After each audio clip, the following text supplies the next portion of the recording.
Hello everyone, my name is MD Maqsood and आप सभी को फिर से अपने YouTube channel SR Rao academy में स्वागत है। तो गाइज, अगले दिन हम लोग ग्रामर पढ़े थे, फर्स्ट डे ग्रामर का, और उसमें नाउन पढ़े थे और नाउन के टाइप्स पढ़े थे, सभी की परिभाषा देखे थे और एग्जाम्पल्स देख के हम लोग समझे थे नाउन के बारे में। आज है वो डे 2 है, आज डे 2, और आज डे 2 में हम लोग लेकर आए हैं आप लोगों के लिए बायोलॉजी। तो हम लोग समझेंगे कि बायोलॉजी होता क्या है और बायोलॉजी कितने शब्द से मिलकर बनाया, बायोलॉजी आया कहाँ से, किसने लाया, किसने खोजा, ये सारे चीज़ के बारे में हम लोग जानेंगे। तो गाइस चलते हैं वीडियो को हम लोग आगे देखते हैं कि होता क्या है। तो बायोलॉजी को हिंदी में हम लोग जीव विज्ञान कहते हैं, बायोलॉजी के हिंदी में जीव विज्ञान कहते हैं। और बायोलॉजी 2 शब्द से मिलकर बना होता है, बायोलॉजी 2 शब्द से मिलकर बना होता है। फर्स्ट है वो है बायो, सेकंड है लॉजी। तो बायो का मतलब होता है जीवन और लॉजी का मतलब होता है अध्ययन। बायो का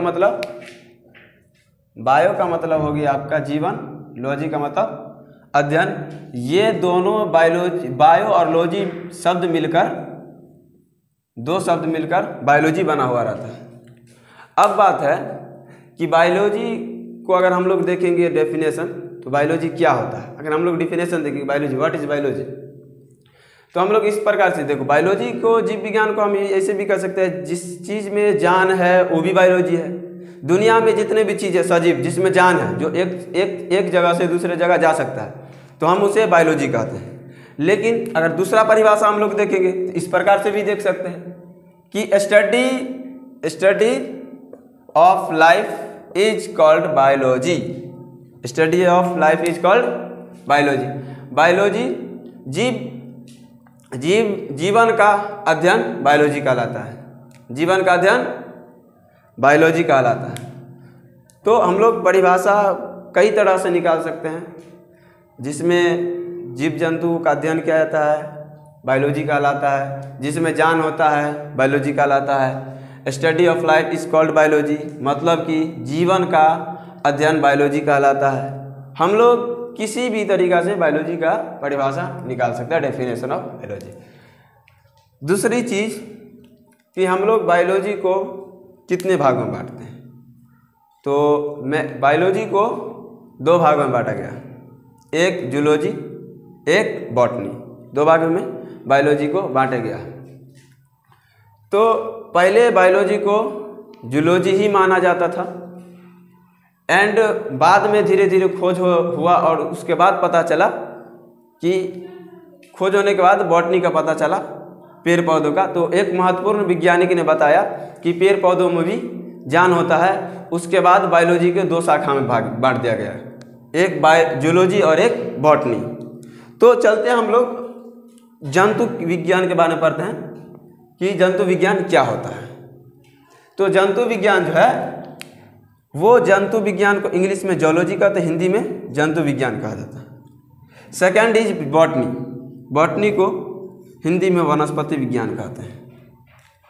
एंड अब हम लोगों को बायोलॉजी का अगर दूसरा परिभाषा देखना चाहेंगे तो यहाँ पर देख सकते हैं कि दूसरा परिभाषा, जूलॉजी एंड बॉटनी का अध्ययन को बायोलॉजी कहा जाता है। जूलॉजी एंड बॉटनी का अध्ययन को बायोलॉजी कहते हैं। तो आप लोगों को समझ में आ गया ही होगा कि बायोलॉजी होता क्या है, बायोलॉजी कितने शब्द से मिलकर बना है, बायोलॉजी का डिफिनेशन क्या है, बायोलॉजी को कितने भाग में बांटा गया है, बायोलॉजी। अब एक चीज़ और कि बायोलॉजी भाई आया कहाँ से। अब जैसे कि हम लोगों को मम्मी पापा ने जन्म दी, उसके बाद नामकरण किसी और ने किया या मम्मी पापा ही किए, तो हो सकता है ना कि हम लोग को जब मम्मी पापा जन्म दिए, नाम तो किसी और दे सकता है ना। उसी तरह बायोलॉजी जो है, बायोलॉजी जो है, उसका जो बाबूजी थे यानी कि पिता थे, वो थे अरस्तु।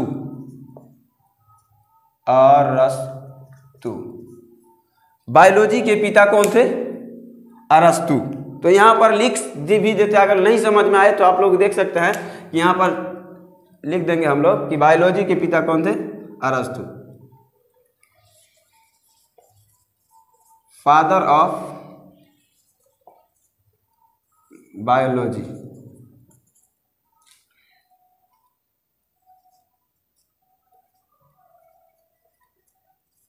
अरस्तु, फादर ऑफ बायोलॉजी अरस्तु।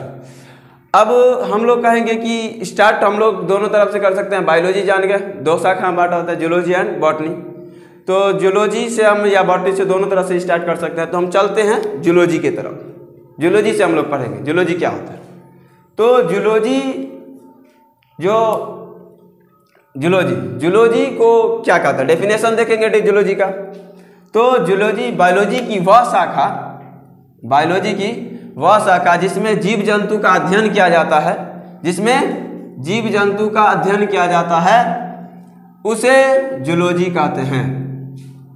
जिसमें जीव जंतु का अध्ययन किया जाता है उसे जूलॉजी कहते हैं। तो जूलॉजी की फादर कौन है? अब जूलॉजी का डेफिनेशन देख लीजिए, जूलॉजी बायोलॉजी का भाग है।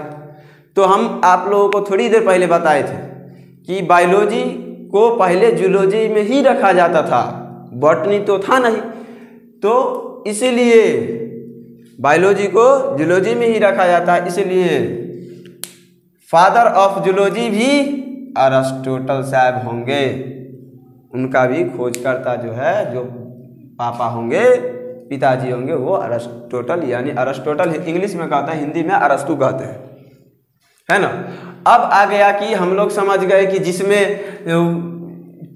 जीव जंतु का अध्ययन किया जाता है उसे जूलॉजी कहा जाता है ना। जीव जंतु का अध्ययन किया जाता है उसे जूलॉजी कहा जाता है। अब हम लोग जानेंगे बायोलॉजी की दूसरी भाग, वो है क्या? बॉटनी। क्या है बुआ? बॉटनी। अब बॉटनी क्या होता है? बॉटनी होता क्या है? तो हम लोग डेफिनेशन देखेंगे कि बायोलॉजी की वह शाखा जिसमें पेड़ पौधों का अध्ययन किया जाता है, पेड़ पौधों का अध्ययन किया जाता है, बॉटनी कहलाता है। सही से समझो, बायोलॉजी की वह शाखा, बायोलॉजी की कितने शाखा? दो शाखा। तो एक शाखा हम लोग पढ़े हैं कि बायोलॉजी जो जीव जंतु का अध्ययन जिसमें किया जाता है उसे जूलॉजी। अब है बॉटनी। तो उसी बायोलॉजी की जिसकी बात कर रहे हैं, बायोलॉजी की वह शाखा जिसमें पेड़ पौधों का अध्ययन किया जाता है, बॉटनी कहलाता है। जिसमें जीव जंतु का अध्ययन किया जाएगा वो क्या कहलाएगा? जूलॉजी। जिसमें पेड़ पौधों का अध्ययन किया जाएगा वो क्या कहलाएगा? बॉटनी। अब हम लोग जानेंगे कि इनके पिताजी कौन थे। सारा बात क्लियर है यहाँ पर? सारा बात क्लियर है यहाँ पर? सबसे पहले हम लोग जान गए कि जूलॉजी क्या है। अब उनके पिता भी जान गए अरस्तु से। अब इनका पिता कौन है? बॉटनी का। तो इनका जो पिता है वो है थियोफ्रेस्टस। नाम याद रहेगा, Theophrastus, father of botany. Father of botany Theophrastus. तो चलिए हम लोग क्या जाने गए अब? बायोलॉजी दो शब्द से मिलकर बना होता है। First bio, second logy. अब जो है वो बायो का मतलब हुआ जीवन, बायो का मतलब जीवन, और लॉजी का मतलब अध्ययन। दो शब्द से मिलकर बायोलॉजी बना है। अब उनके बायोलॉजी के फादर कौन है? तो अरिस्टोटल साहेब, अरस्तु जी। उसके बाद हम लोग जाने कि भाई साहब बायोलॉजी हम लोग डिफिनेशन देखेंगे कि बायोलॉजी क्या होता है। तो हम लोग देख लिए कि study of life is called biology. जीवन का अध्ययन बायोलॉजी कहलाता है। जीवन का अध्ययन बायोलॉजी कहलाता है। उसके बाद हम लोग जान गए कि बायोलॉजी के दो शाखा हैं। पहली शाखा जूलॉजी। तो इसलिए पहले हम लोग जान गए थे कि बायोलॉजी को जूलॉजी ही में रखा जाता था, लेकिन धीरे धीरे खोज होने के बाद बॉटनी का खोज गया। कुछ वैज्ञानिक ने बताया कि पेड़ पौधों को भी जान होता है, तभी तो पेड़ पौधों को इति चुकी लगाते हैं, एतबार हो जाता है। जान हुआ तभी तो ना। तो जिसको जान है वो बायोलॉजी है। तो हम लोग डेफिनेशन देख लिए, प्रकार दो गो है, भाग दो गो है बायोलॉजी के, जूलॉजी एंड बॉटनी। तो जूलॉजी भी जान गए, बॉटनी भी जान गए। बायोलॉजी के पिता अरस्तु, जूलॉजी के पिता अरस्तु, बॉटनी के पिता थियोफ्रेस्टस। अब जो है शुरू करेंगे अगला चैप्टर। अब अगला चैप्टर कौन सा? हम लोग जूलॉजी पढ़े, बॉटनी पढ़े। अब जूलॉजी से भी स्टार्ट कर सकते हैं, बॉटनी से भी स्टार्ट कर सकते हैं। तो चलो हम लोग जूलॉजी से स्टार्ट करते हैं। तो जूलॉजी का फर्स्ट चैप्टर जो है वो होता है सेल। क्या होता है? सेल। जूलॉजी का फर्स्ट चैप्टर है सेल। तो हम लोग सेल पढ़ेंगे। सेल को हिंदी में कोशिका कहते हैं। सेल को हिंदी में कोशिका कहते हैं। अब नाम साइटो। कोशिका का नेम जो है वो क्या है? साइटो।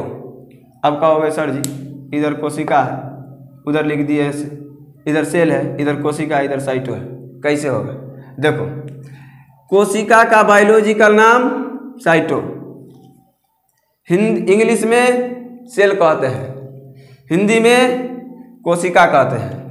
बायोलॉजी को हिंदी में कोशिका, इंग्लिश में सेल और बायोलॉजी में साइटो। तो हम लोग बायोलॉजी में पढ़ रहे हैं तो हम तो साइटो पढ़ेंगे ना। तो बायोलॉजी में नाम, इंग्लिश वाला से जानेगा कि सेल पढ़ेगा, हिंदी वाला जानेगा कोशिका होगा, हम तो पढ़ेंगे साइटो। तो हो गया साइटो। तो कोशिका का बायोलॉजिकल नाम साइटो। अब कोशिका का बायोलॉजिकल नाम पढ़ लिए साइटो। अध्ययन किसने दिया? तो सीधी सी बात है, साइटो नाम है, साइटोलॉजी। अध्ययन क्या कहलाएगा? साइटोलॉजी। अब है कि कोशिका को खोजा किसने था, भाई उनके जनक कौन है? तो हम लोग को पता चला कि खोजा गया था रॉबर्ट हुक। छोटी सी चीज को किससे निकालते हैं? अगर मान लीजिए, इसको याद कैसे रखेंगे?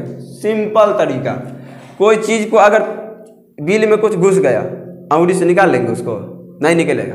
उसके लिए एक नुकीला हुक वगैरह का जरूरत होगा, उसको ढुकाएंगे, फंसा उसा के मोर मार के उसे बाहर खींच देंगे। तो कोशिका का खोज रॉबर्ट हुक, किसने किया था? रॉबर्ट हुक साहब ने किए थे। अब वो क्या किए? मॉरल कोशिका का खोज कर दिए। खोज तो किए लेकिन मरा कोशिका का खोज कर देते। फिर जिंदा कौन खोज किए? तो जिंदा कोशिका का खोज किए थे एंटोनी वॉन लीवेनहॉक साहब ने। अब मरल हुआ कोशिका का खोज पूछेगा एग्जाम में कि मरा हुआ कोशिका का खोज किसने किया था? डायरेक्ट मार के आना रॉबर्ट हुक। जीवित कोशिका का खोज कर किसने किया था? एंटोनी वॉन लीवेनहॉक साहब ने। अब सबका तो बात ठीक है, खोज खाज के तो चल गए, जीवित मरल सबका खोज खाज के चले गए। अब बात यह आया कि गांव समाज के लोग पूछे थे। अब हम लोग कोई चीज़ ला कर रख देंगे गांव में, आप पूछेंगे कथी की कथी है, तो नहीं पता चलेगा। गांव लोगों ने पूछे कि इसका करना क्या, खोज के तो चले गए कोशिका को, अब इसका करना क्या? तब उसके बाद आए स्लाइडेन एवं स्वानजी। कौन आए थे? स्लाइडेन एवं स्वानजी। सबका नाम एक एक करके याद रखिएगा जितना चीज है। इन्होंने सिद्धांत दिया, कोशिका का सिद्धांत दिया स्लाइडेन एवं स्वान ने। इन्होंने सब चीज बताए कोशिका के बारे में। तो कोशिका का सिद्धांत किसने दिया? स्लाइडेन एवं स्वान साहब ने दिया था। स्लाइडेन एवं स्वान, याद रखिएगा, स्लाइडेन एवं स्वान। अब है कि हम लोग जान गए कोशिका का नाम, अब उनका अध्ययन, उनका खोज, उनका जीवित खोज, अब जान गए सिद्धांत भी दे दिया। अब है कि कोशिका में जो हमारे बॉडी में, मेरी बॉडी में, हम लोग सभी के बॉडी में छोटे छोटे कोशिका पाए जाते हैं। हर जगह कोशिका पाए जाते हैं, इसमें किसी को डाउट नहीं है। किसी को डाउट नहीं है? किसी को डाउट नहीं। हर जगह छोटी छोटी कोशिका रखता। अब बात आता है कि कोशिका बड़ और छोटी कोशिका, देखो एक होता है ओवरऑल में सबसे बड़ी सबसे छोटी कोशिका, एक होता है मानव में सबसे छोटी। हम लोग मानव है, एक ओवरऑल में सबसे बड़ी सबसे छोटी कोशिका, एक मानव में सबसे बड़ी सबसे छोटी। तो हम लोग चलते हैं ओवरऑल में सबसे बड़ी सबसे छोटी कोशिका, नोट करना बाद में अभी समझो। सबसे बड़ी ओवरऑल में सबसे बड़ी एंड सबसे कोशिका छोटी कोशिका, ध्यान से देखिएगा। सबसे छोटी कोशिका जो है वो कौन सा है? माइकोप्लाज्मा। याद रखिएगा एकदम छोटी छोटी सी बात, माइकोप्लाज्मा। माइकोप्लाज्मा सबसे छोटी कोशिका माइकोप्लाज्मा। ओवरऑल में सबसे छोटी कोशिका माइकोप्लाज्मा। ओवरऑल में सबसे बड़ी कोशिका शुतुरमुर्ग का अंडा, शुतुरमुर्ग का अंडा। अब आता है, दो चीज जान गए फिर, ओवरऑल में सबसे बड़ी सबसे छोटी। अब आता ह्यूमन में, ह्यूमन मतलब मानव, हम लोग ह्यूमन। अब हम नहीं, ह्यूमन में आया औरत भी, ह्यूमन में औरत भी आता है, मेल भी और फीमेल भी। तो मेल में सबसे बड़ी और मेल में मानव में सबसे बड़ी, मतलब फीमेल में और मेल में। तो हम लोग जानेंगे कि मानव में सबसे बड़ी छोटी कोशिका कौन सा होता है। तो चलिए समझते आगे। मानव में सबसे बड़ी कोशिका दो तीन होते हैं। सबसे पहले तो बड़ी कोशिका अंडाणु, मानव में सबसे बड़ी कोशिका अंडाणु, सबसे, यहां पर लिख देते हैं बड़ी, नहीं लिखे थे सॉरी, बड़ी बड़ी। और ये हो गया छोटी। मानव में सबसे बड़ी अंडाणु, मानव में सबसे छोटे स्पर्म शुक्राणु, और मानव में सबसे लंबी, मानव में 3 को हो गया, मानव में सबसे बड़ी अंडाणु, मानव में छोटी, अच्छा मानव में सबसे छोटी स्पर्म, और मानव में सबसे लंबा न्यूरॉन। कौन सा हो गया? न्यूरॉन। अब आ गया, इतनी बात हम लोग जानकारी ले लिए बायोलॉजी से। कितने बात? ये सारी बात हम लोग बायोलॉजी से जानकारी लिए हैं कि बायोलॉजी होता क्या, कितने वर्ड से मिलकर, डेफिनेशन क्या है ना, उसके प्रकार क्या है। उसके बाद हम लोग जाने कि 2 भाग में बांटा गया, उसका डेफिनेशन दोनों का देखे। फिर जूलॉजी से स्टार्ट किए और जूलॉजी का फर्स्ट चैप्टर सेल पढ़े। सेल में cytology, Robert Hooke, Antonie van Leeuwenhoek, Schleiden, ये सारी चीज़ पढ़े। अब जो है मानव में सबसे बड़ा छोटा पढ़ लिए, इसलिए न्यूरॉन को, इस मानव में जो लंबा पढ़े तो मानव में सबसे लंबा न्यूरॉन, इसलिए न्यूरॉन सब मानव में सबसे लंबा पढ़े थे न्यूरॉन। तो इसलिए न्यूरॉन जो होता है ना, ब्रेन के डॉक्टर को न्यूरोलॉजिस्ट कहा जाता है। ब्रेन के डॉक्टर को क्या कहा जाता है? न्यूरोलॉजिस्ट के नाम से जाना जाता है। अब जो है, हाँ कोशिका, अब देखो हर कोशिका में एक क्षमता पाई जाती है, हर कोशिका में एक क्षमता होती है। हम लोग के शरीर में हर जगह कोशिका, छोटी छोटी कोशिका, हम बात बताते रहते हैं। तो उनमें एक रिकवरी पावर क्षमता होती है, जो वो अपने से ठीक हो जाता है ना, वो अपने से ठीक हो जाता है। तो उसको हम लोग कहते हैं सेल्फ रिकवरी क्षमता, पावर। तो उसको जो है ना, वो उसे पुनर्निर्माण की क्षमता बोलते हैं, या फिर ये बोला जाता है। तो विभाजन या पुनर्निर्माण, विभाजन या पुनर्निर्माण, विभाजन या पुनर्निर्माण भी बोलते हैं,